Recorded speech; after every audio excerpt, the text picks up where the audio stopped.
The knife was already in my hand when she said it.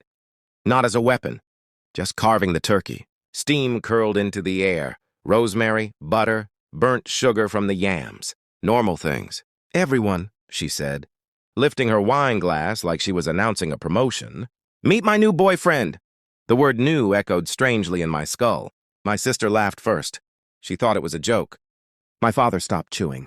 My mother blinked like she'd misheard, and then I saw him, sitting beside her. Close enough that their knees touched under the table. He looked young, confident, the kind of man who thinks desire is proof of worth. He extended his hand toward me. I looked at it. Then at her. She didn't look ashamed. She looked relieved, as if this was the moment she'd been rehearsing in the mirror. I felt something tear inside my chest. Not rage, not yet. Something colder. I smiled. Slowly, carefully, I set the carving knife down, and I rose from my chair. People think betrayal is loud. It isn't. It's subtle. It's the way she started guarding her phone like it contained state secrets. The way she began showering before dinner instead of after. The way her laughter changed. Lighter, distracted, borrowed. 3 months ago, she told me she needed space. 2 months ago, she began staying late at work. 1 month ago, she stopped reaching for me in her sleep. I noticed everything. I just didn't react. Because reacting is what guilty people expect. I watched instead. Studied, collected.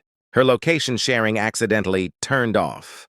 Her credit card statement showed a hotel charge 40 minutes away. A receipt for wine neither of us drank. And then there was the message. It flashed briefly on her screen while she was in the kitchen. "Can't wait for Thursday. I'm tired of hiding." Thursday. Thanksgiving. I didn't confront her. I asked if she needed help with the guest list. She said yes. And she added one more name. Him! I knew before she ever stood up at that table. But knowing something, and seeing it performed in front of your family like theater, that's a different kind of humiliation. She wanted control of the narrative. She wanted to replace me publicly. What she didn't understand, I had already rewritten the ending. The investigation wasn't dramatic.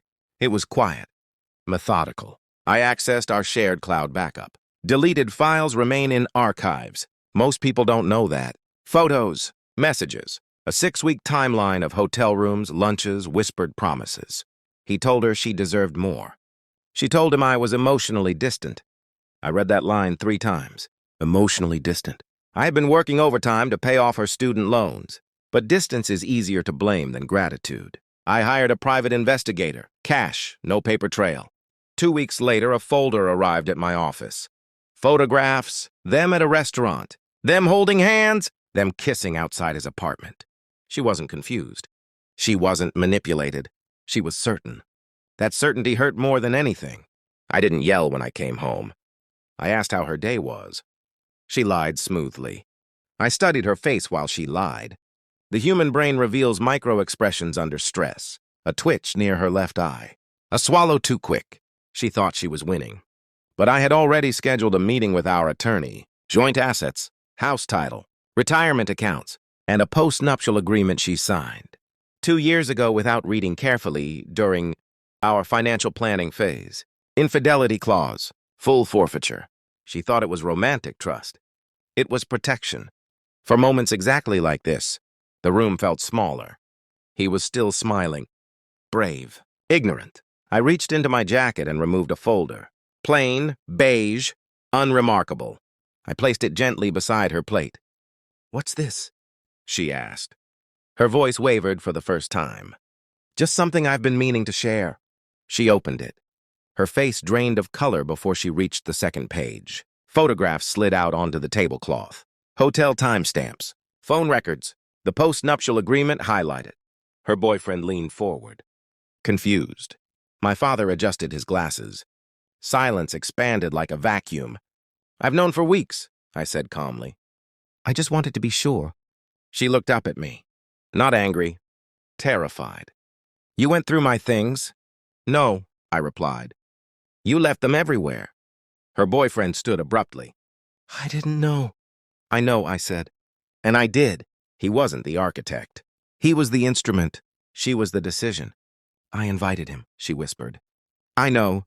I was going to tell you." "You just did." I pulled one final document from the folder.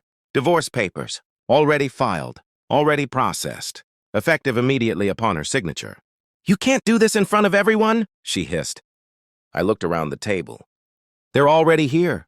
Control isn't about shouting. It's about timing. "You forfeit the house," I continued softly. "The savings. Everything outlined in the agreement you signed."